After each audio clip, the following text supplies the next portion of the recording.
Graylog is on a mission to make threat detection and incident response easier, faster, and more affordable. They help cybersecurity teams reduce risk across attack surfaces with SIM, log management, and API security solutions. Their newest offering, Graylog API Security, adds a new layer of defense by discovering rogue APIs, monitoring for threats from inside the perimeter, and providing detailed guided responses. Full fidelity capture of API requests and responses ensures you can perform complete investigations and meet regulatory requirements. Some popular and persistent API myths have almost become threats themselves. Go to securityweekly.com/Graylog and watch the video there to debunk the top 5 misconceptions surrounding API security.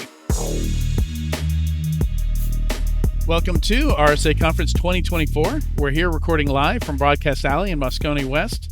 This interview is sponsored by Tenchi Security. I'm your host, Adrian Sanabria, and joining me today for this interview is Alexandre Sierra, co-founder and CTO at Tenchi Security. Hello. How you doing, Alex? I'm fine. Glad to be here. Glad to have you. A lot of fun. So today we're talking about third-party cyber risk management. Yes. It's a bit of a mouthful. I think most people are familiar with the term third-party risk management. Mm-hmm. But we've got the C in there, right? Yes. So maybe talk a little bit about why we do that, why we add the C. Because TPRM is a broader discipline when we're talking about maybe evaluating the finances and maybe legal requirements or other kinds of compliance requirements around your third parties. The thing that we particularly are interested in at Tenchi is looking at the cybersecurity aspects. The fact that it's long been known that it's not enough for each company to look at its own environments, its own networks, applications, endpoints to ensure they are secure, because no company is an island. Everyone has critical third parties. And that might be vendors, but that also might be sales channels. That might be critical business partners. There might be companies they invested in, where the scenario is if there's a security breach at one of those other companies around the main company, that is the first party, they are co-liable or they suffer operational consequences. If you have a critical third party that is supporting your sales, it's a sales channel, like your insurance company and they are an insurance broker, and they go, they're unavailable because they suffered a breach, you stop selling. If they leak PII, you might be liable because of privacy legislation or whatever regulators you have. And so it's not enough for you to look at your own security. And that's why third-party cyber risk management has been important. And if you've been following up the news, and I know you have, professionally, like Change Healthcare, they provide services to how many healthcare companies around the country? They had a security incident. Look at the impact it's had on how many different healthcare providers. Right. Yeah, like Kaseya was a big one too, right? Yeah. Like that was one where companies were impacted that didn't, because not their third parties were using Kaseya, but their third parties were using Kaseya.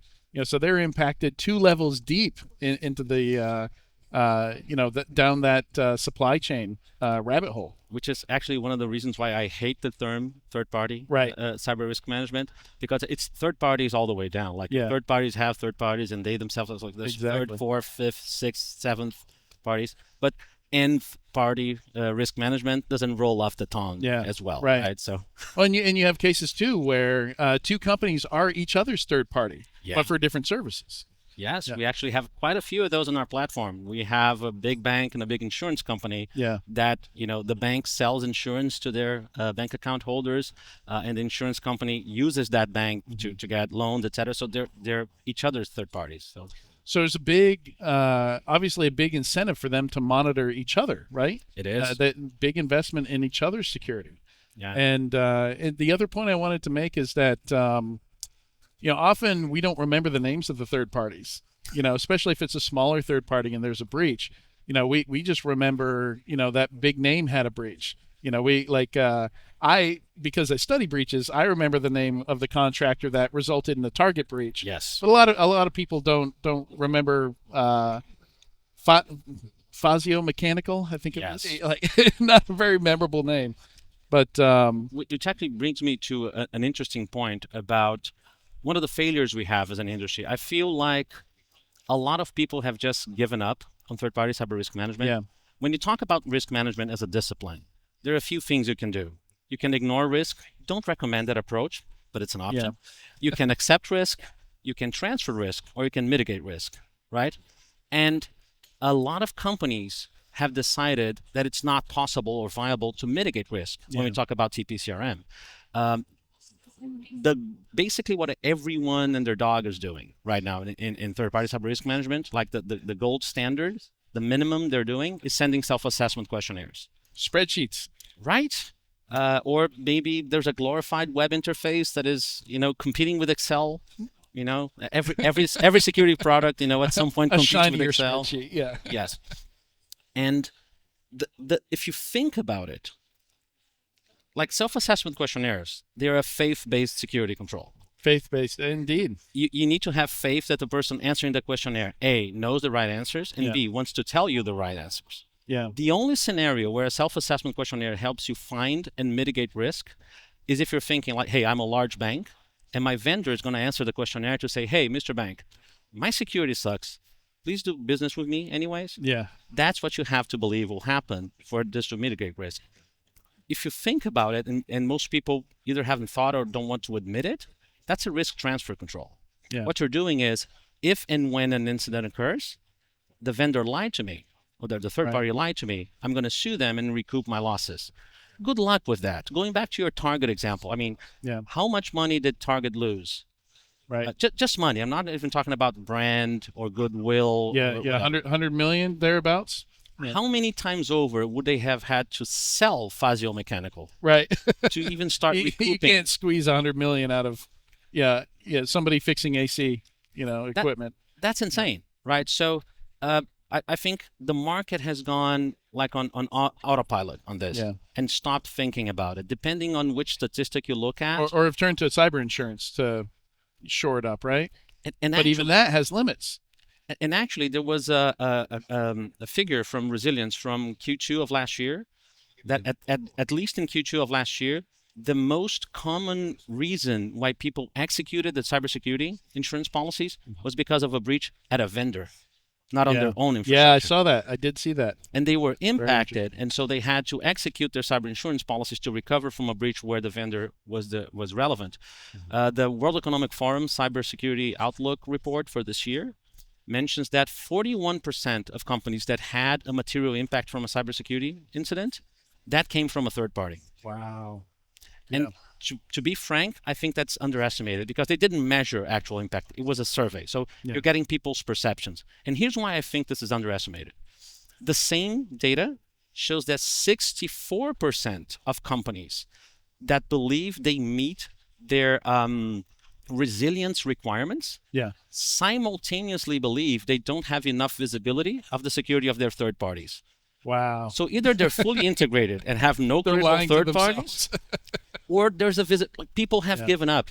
There's a visibility gap, like there's a blind spot for TPCRM, right? And so something needs to change, and we have a few ideas on how to do it. Before we get to that, it's an interesting point that the basis for trust in the relationship is something where you have to blindly trust that they answered the questions in the questionnaire truthfully. Yes. Right. So I mean, it's the basis for trust isn't much of a basis at all. So give us some hope. What's a better way of doing this? So for people who have given up. So let's say that in a better way. The economic incentive is working against people being honest. Some people will be honest. Most humans are honest, but when their money is on the line and they want to close deals, that's not going to happen. What's going to happen? So here's what we thought about. There was the whole thing is designed. So cybersecurity hates being called a department of no. Yeah. But the way we've designed third-party cyber risk management processes has always been like a point-in-time assessment or audit, right? Which essentially means a business team wanted to do something. They wanted to launch a project or a product, right? That's going to have some benefit to the company. It's going to increase revenue, reduce costs, whatever it is. They worked for months to get budget. They develop a trial, they choose a vendor, they design this thing, they get it approved, they write an RFP, they publish the RFP, they choose finalists, procurement squeezes, the bejesus out of them. Yeah. And then finally, when everything's done, and at that point, that project launch is way late because, bureaucracy. Right. Then information security come waltzing in and say, ha, Yeah. Pull the handbrake, right? but yeah. maybe I have to say no here. Yeah. Because I'm going to assess if this company you want to work with is secure enough for our needs. Yeah. And so that's really confrontational, including with the business And unit. disruptive To the business. And so who's going to get overruled? The business The security guy. or security? Yeah. So what we thought was... Been some extra monitoring, right? Maybe? And so I think the first thing that needs to happen is this process needs to move away from that point-in-time audit mindset. I think, if we're honest, what we have to do is, if you're a large bank, if you're a large insurance company, if you only accept to work with third parties that are as mature as you are in security, you're going to have to say no 98% of the time, and that's untenable. Yeah. So what is the alternative? You work with your third party to improve their security. So we built the whole idea of what we do based around that. Yeah. And the precedent for this is, if you look at how a company like Nestle works or Toyota, like Toyota assembles cars, right? They don't manufacture all the parts. They have this network of vendors that are supplying the parts. Yeah. Yeah. And they invest heavily in making sure those companies have good logistics, that they have good quality. Why? Because they want to donate their money to the shareholders of their suppliers? No, because it's essential for their success. Like we saw with the chip shortage. Very disruptive. Exactly. Had these fully completed vehicles, millions of them, that were missing one thing. So why is it that Toyota invests in the quality and the logistics of a company that makes, I don't know, the rear view mirror of the Corolla, Right. but a bank doesn't invest in the company doing the authentication of their users on their mobile banking app?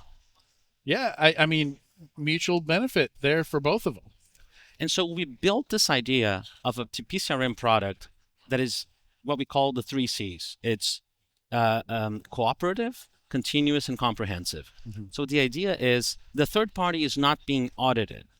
Right. We're coming in on behalf of the first party to help the third party. Right. We're bringing in a set of tools and support from security professionals to help that third party identify and resolve security issues Yeah. throughout the lifetime of the contract. And that changes everything, because even the best security products that you have for TPCRM right now, they are super restricted on what they can do because they're working behind the third party's backs without their knowledge or consent. Right. So, for example, they're super limited in just looking at the external attack surface. We are working with third parties, and we are not only working with the external attack surface and mapping it correctly. We're not getting the attribution wrong because the third party themselves are telling us what their external attack surface is. Yeah. But we can see cloud environments, YAS, PAS, and SAS. And that's a huge difference. You don't ask them on a questionnaire if they use 2FA.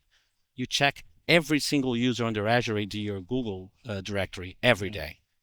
Moreover, we work with the third parties to help them address those issues. The figure I love the most about the results we've been getting is that on the first 4 to 8 weeks that a third party starts working with us on this new different approach of daily testing, regular conversations, and helping them address things, 4 to 8 weeks, they solve, on average, 81% of critical and high severity findings. Wow. External attack surface, YAS, PAS, and SAS. Which covers a lot. It covers encryption. It covers logging. It covers IAM. All disciplines that a security scoring tool doesn't see, that a questionnaire won't let you check. Right. Right? It's real security risk reduction is what we're offering. It's another tool in the toolbox of the TPCRM folks. Well, even better than that, like that you mentioned consent, that this really is a two-way process. This isn't, hey, I looked at your stuff behind your back and now we're going to beat you up over it. It's, I'm the first party. I need you to be more secure so that you don't cause me problems. Yes. But then you as the third party, you benefit because now you're demonstrably more secure. Yes. Which should help you sell. Because again, anybody buying your services, any more confidence you can give them that, hey, I've been through this process. This big bank had me go through this process and we fixed so much stuff. Yes. Like, that's a great deal closer for those third parties. and it makes the process smoother. Everyone that does TPCRM will tell you that third parties will fight you every step of the way. They will try to avoid the process. They will try to team up with the business teams to get security overruled. Yeah. They will delay answering things to increase the pressure on security, to provide a response.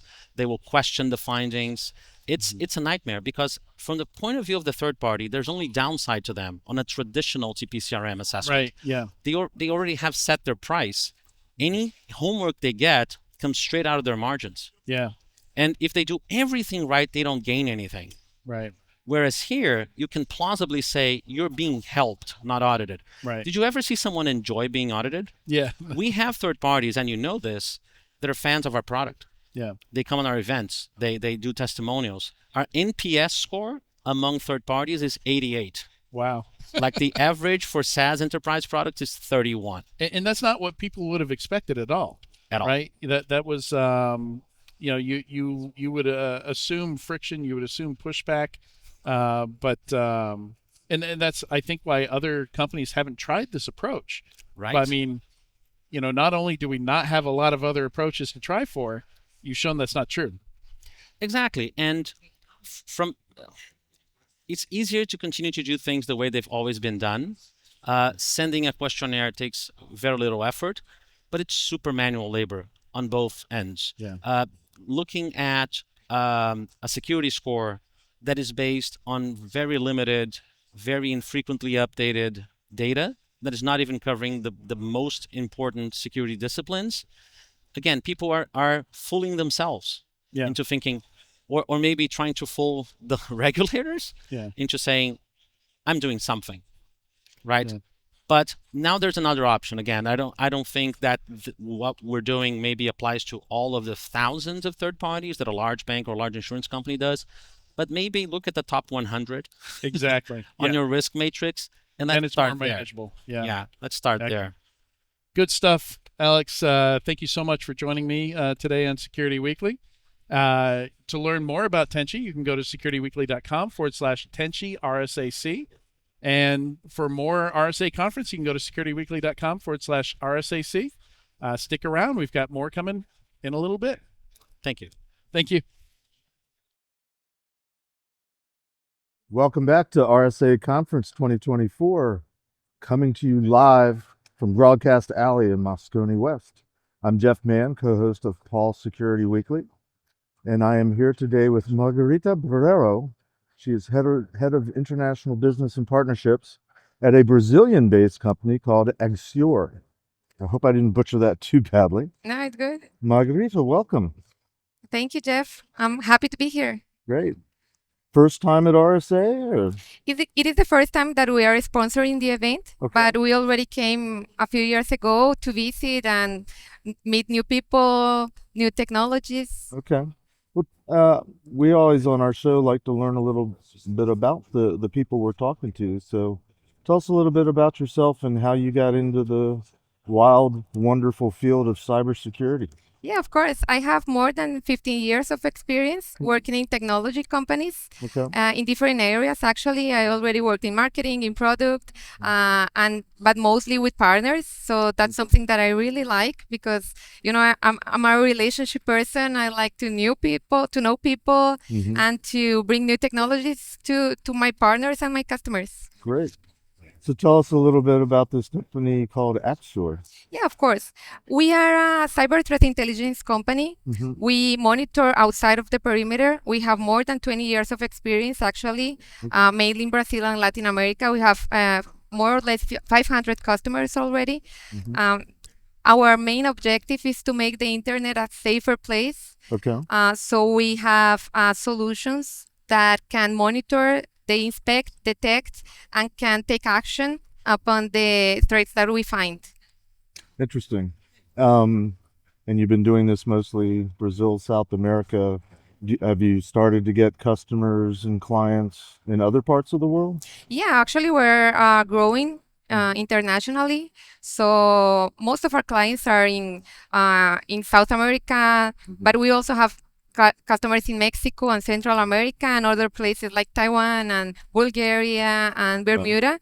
But we are growing our partnerships here in the US. So this is our outcome party.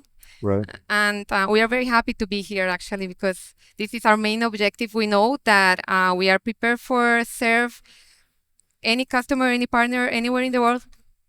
Do you, as you're doing the work that you do in detecting threats, are there differences in the different parts of the world on the types of threats or maybe the targets of bad actors that are trying to do bad things? Yeah, there are some difference, but we have technology. For example, we use VPNs in order to detect phishing attacks. Okay. As I told before, we work externally, so we protect the customers of our customers. Most of the customers that we have are in the financial and banking segment, but we also have customers in retail, telecommunications, technology companies. Most of the companies that have digital footprint really needs our services, because the threat actors are there. They are looking for people, for innocent people. They work with social engineering. So they are even using AI to scam people. So for example, they want to learn more about how you introduce yourself, what your company does, and after that they can create a specific email attack, for example, that has a phishing scam of one of our companies, for example, the companies that we work for. So yeah, we need to be prepared in every country in the world where we are, Right. but we are a global company. We have a global solution, and we know that we can do our best anywhere in the world. So all the partners that we work with are confident that if they go into other countries, in other places, they will have our services and they will provide a good service as well.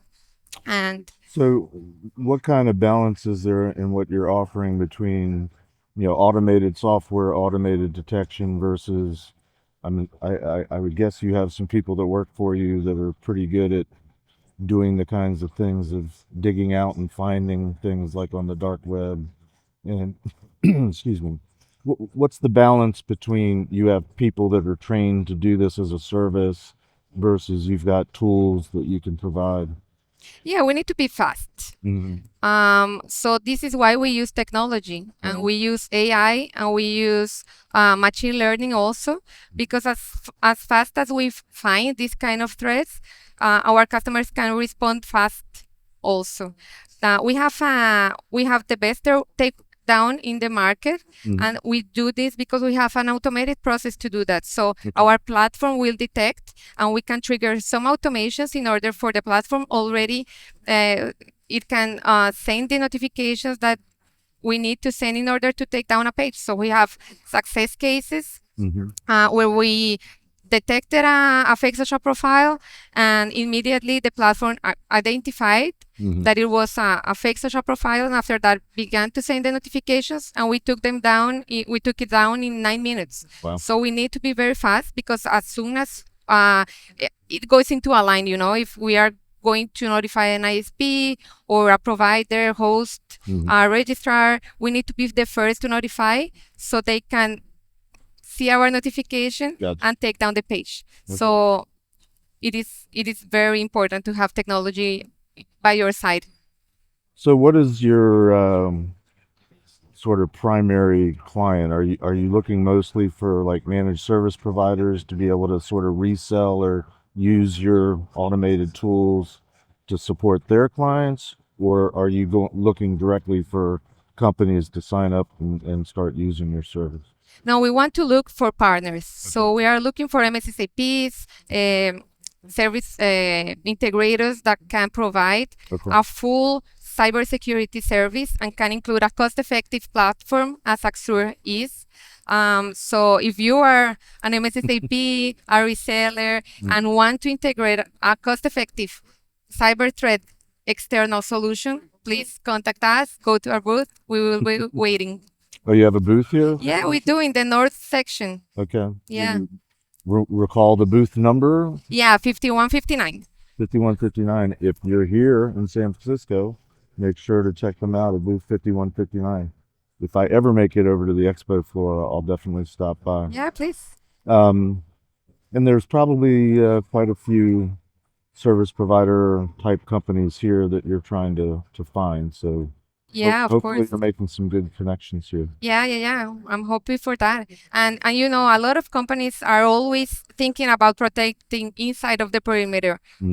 What we bring is outside of the perimeter. So the MSSAPs can bring a full service of cyber security to their customers with us. So is it just one service that you sign up for? Are there various levels or focus areas of your offering? Yeah, that's a good question. Actually, we have two platforms. Okay. One of them is focused on finding these kind of frauds in the internet. So we monitor the surface web and the dark web, Okay. looking for scams, phishing scams, fake social profiles, data leakage, credential leakage, dark web mentions, and vulnerabilities of IPs, for example. Okay. And in this platform, we have different levels we have different models depending on the amount of threats that we find for the customers. And obviously, we have packages of takedown that can be used annually. And we have another platform that is called Polaris. What we do there is that we analyze thousands of different feeds, public feeds, and some private also. Okay. Looking for vulnerabilities of the specific landscape of our customers. So we introduce all the information that they have in their systems. What systems do they use?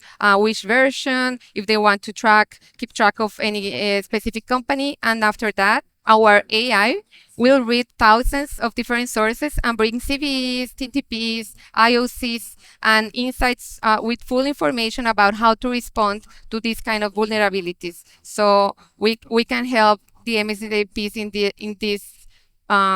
in these ways.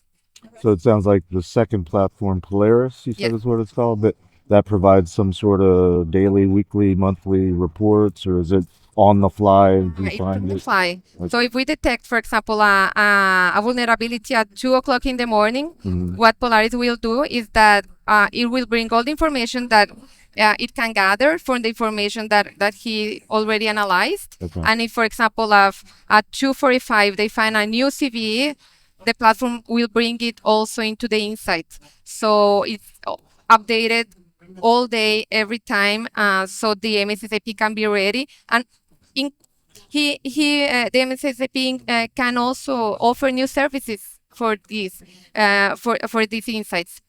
Because if, for example, there is a new vulnerability and they have a customer that uses a specific system and they need to make some updating or they need to do anything in the system in order to protect their customer. With this kind of information, they will do it very quickly and they can even gain more money for that.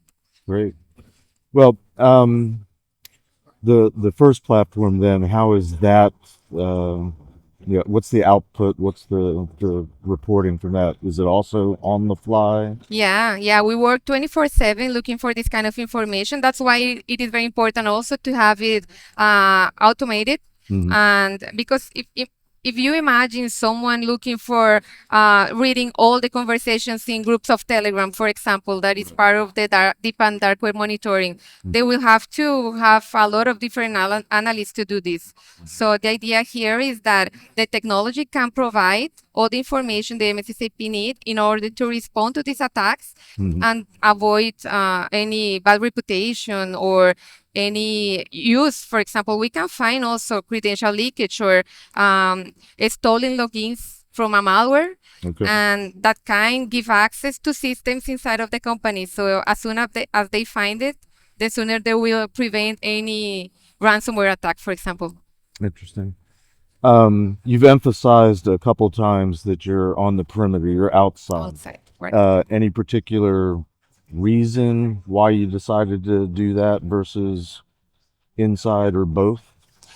Yeah, I think that we've been always focused on that because and it is in our DNA to work outside of the perimeter. There are other solutions that can work inside, but we believe that this way we can also help the general public, because when we take down a phishing attack, a phishing page from a bank, for example, it's my mother that can be protected as well, Right. because maybe she will give access to her data, Right. thinking that she's accessing an official page. So that's why we talk about making the internet a safer place.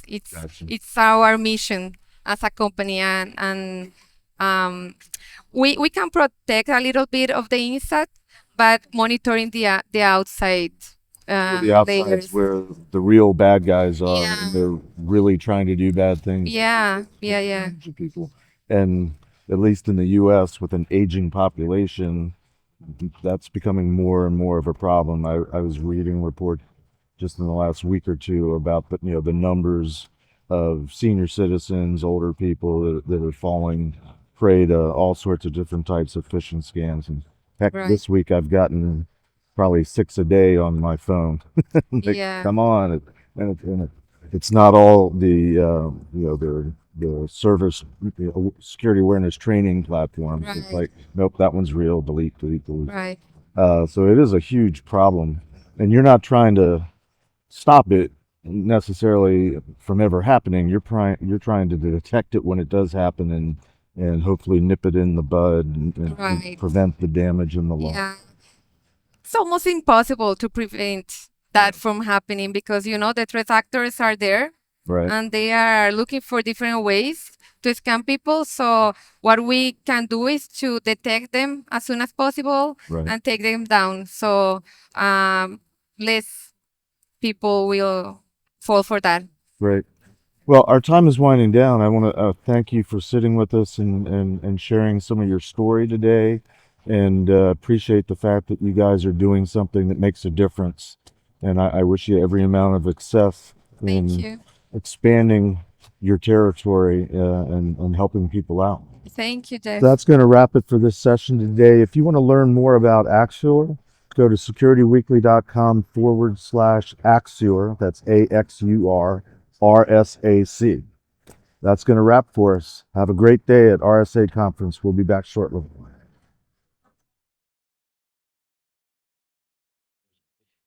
Welcome to RSA Conference 2024. We're here recording live from Broadcast Alley in Moscone West. I'm your host, Adrian Sanabria, and joining me today is Andy Grolnick, CEO of Graylog. How you doing, Andy? Nice to be here. Yeah. Good to have you. Yeah, Graylog, interesting company. I've been following them for a while. They've done a lot of interesting community stuff over the years. Yep. But today we're talking about achieving cyber resilience and strengthening security posture. Right. Clearly something everybody's struggling with. We even have security posture management is now a category of product. Yeah, it's a right? category, right? So it's all about understanding your posture, measuring it, and starting there, prioritizing threats, threat detection and incident response. What are we talking about here? Yeah, I think the reality is most security operations teams, security teams are just overwhelmed. They don't have enough people. Alert fatigue. Yeah, and then they're overwhelmed with alerts coming from all kinds of things, and they don't always have the expertise. So it's critical to have, like, where do you start? And you can't necessarily focus. So one, having solutions that cut down the noise is really helpful, right? A lot of so they're not overwhelmed. But even with that, the volume of alerts and things you're going to get are just too high. So having risk prioritization of solutions that can prioritize the risk of those alerts, so you can, maybe on a scale of 0 to 100, so you can, as a team, say, okay, here are the ones I need to focus on. Here are the highest threats to our organization, and if I only get to half of them, I may make sure I get to the highest priority ones. Yeah. And just for my own curiosity, what are some of the things you would prioritize a threat based on?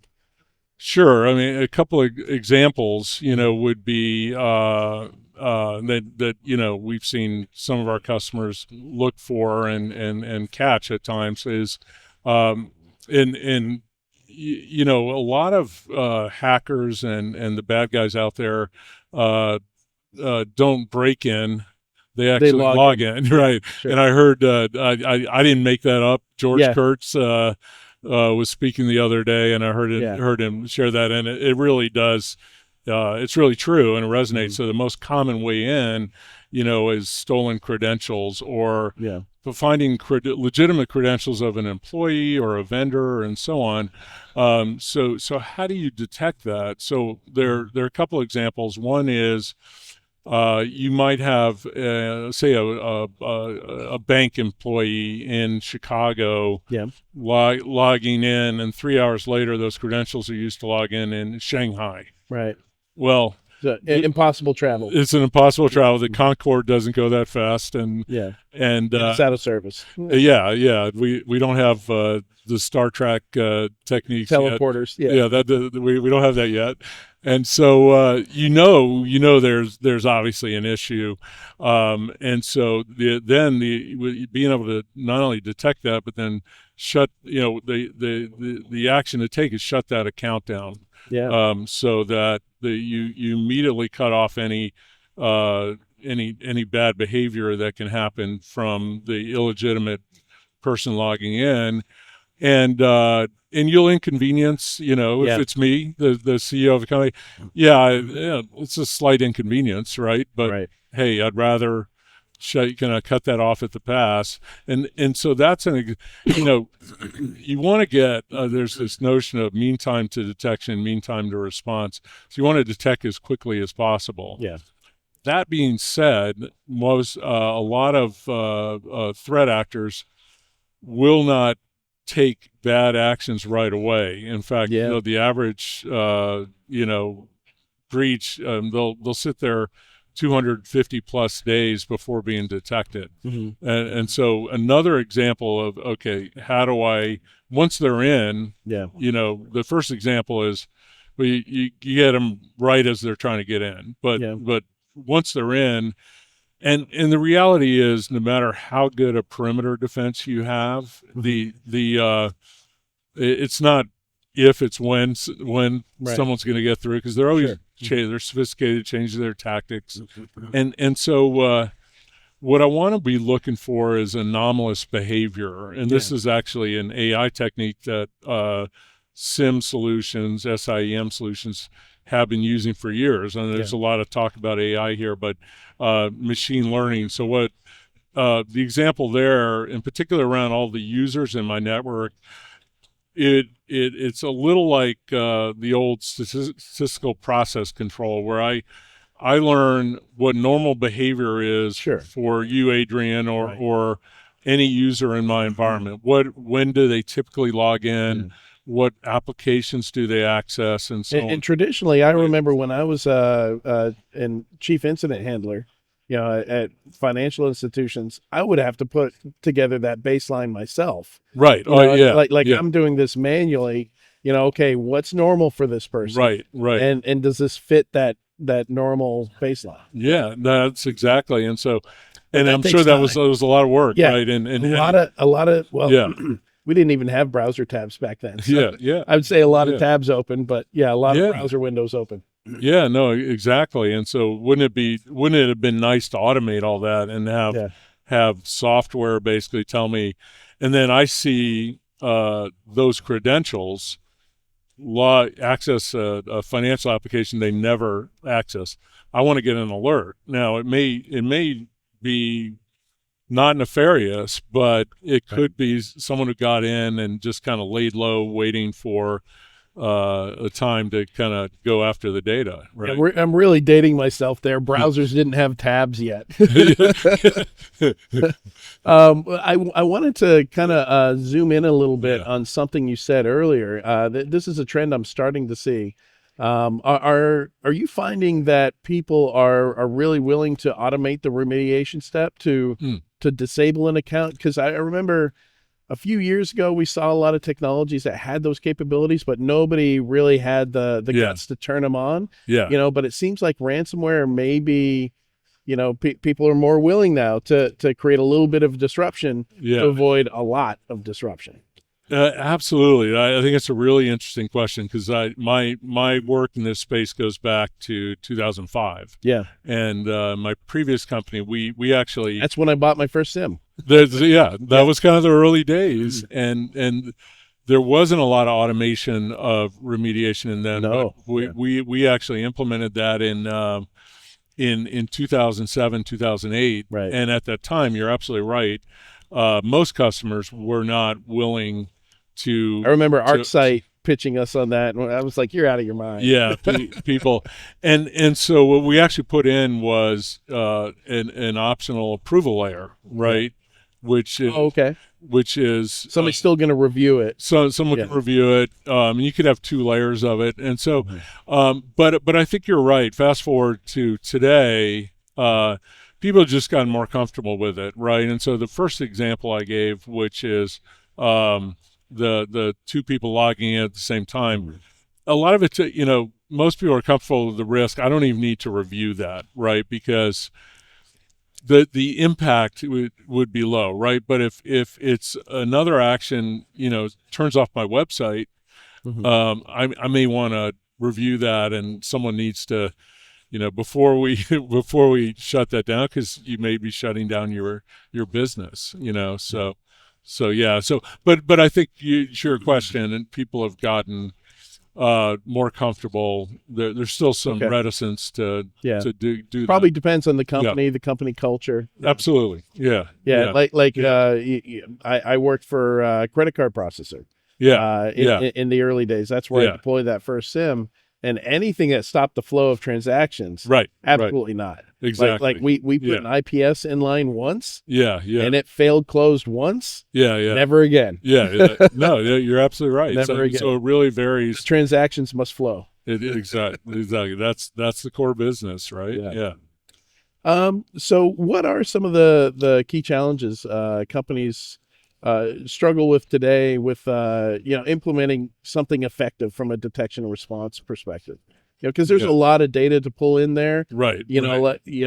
As I mentioned in an earlier interview, security team doesn't actually do security work. Oftentimes they don't have the ability to switch things on and off.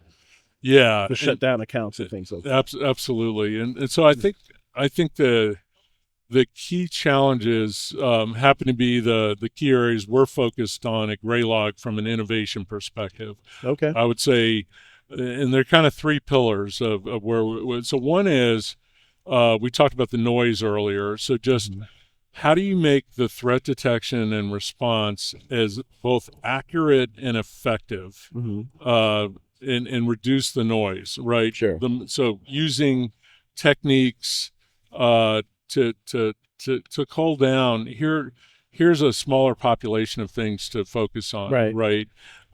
So that's key, and that's an area we continue to kind of try innovate in and get better at, because the more you do that, the easier it's going to be, particularly for teams that just, the largest banks, right, have huge teams, right, but most organizations don't, and so that's one. I'd say the other is the complexity of the workflow of SIMs. I mean, you deployed one in 2005, right? They've improved a lot, but still today, the complexity is too high, and the workflow can be disjointed, right? So how do you make things more intuitive and smoother, so I can go from data to detection to remediation quickly? It's kind of notoriously the highest labor product to both integrate and manage, right? It is. They get it up and running. So it's, but at the same time, it's critical. It's the hub of the SOC. You got to have it. It's most of your visibility. It's your visibility. It's your central intelligence. So, and I think the last area is, I would say, cost of ownership. I think the days of, and we're seeing that this year and last year, where customers have unlimited budget to, security budgets. Those days are gone. You've got to be, security teams got to be thoughtful on how they, and where they invest and how they invest. So we're, it's not just the licensing costs of the software, it's also the if complexity is high, I need more people. Labor costs. Labor costs are huge, and a lot of and then the infrastructure costs. So depending on how the solution's architected, Sure. I may need a lot of On-prem CPU. storage, cloud storage. Yeah. Yeah, exactly. Storage, yeah. CPU, infrastructure, all that. So we're zeroed in on helping in all three of those areas, and then on the TCO side, all three of those vectors, if you will. Yeah. And in the last couple minutes, how do you make sure that you get everybody aligned, not just on the security team, but in the organization in general? Because it's, SIM touches a lot of different things, right? And there might be the expectation at the executive level, that there's good detection and response in place, and security analysts might tell you something different if you talk to them directly versus the conversation you have with the CISO. How do you get them all aligned? Get everyone aligned, and nowadays boards are very interested. It goes beyond the CISO, right? They, the reporting. Some of the new laws, public companies have to report within a certain period of time. Yep. So and there's penalties and fines in some cases. So the boards are very interested today. So I think you have to determine materiality. Right. So you've got to. Back to what you were saying, first of all, I got to have visibility, the best visibility I have, and be efficient. And when something happens, I've got to be able to take action and report on it. So one way is, we talked about like mean time to detection, mean time to response. So that's one way to kind of, for the practitioners to be able to kind of metrics to those metrics, and so we include those capabilities within the solution to help them report up to management and the CISO, and then have dashboards that kind of summarize how the solution's being used, where it's being effective, and reports on that. So, and those can be used to share it with the board. And I think the other I think important thing to your question is it is kind of an annual review of the priorities, because no team can boil the ocean and cover everything at once. So every year we do this in our company. We're a security company, but we have the same challenges. And so our CISO puts together a plan, thinks about the priorities of where our risks are, makes recommendations. We approve that. And then it's also the audit committee on the board reviews that once a year for governance reasons, right? And just make sure.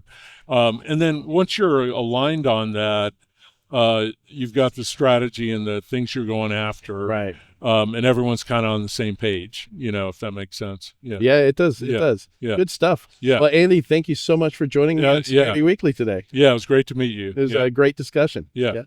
And to learn more, you can visit securityweekly.com/Graylog RSAC. And you can see all our RSA conference coverage at securityweekly.com/RSAC. And stick around, we've got another interview coming up soon.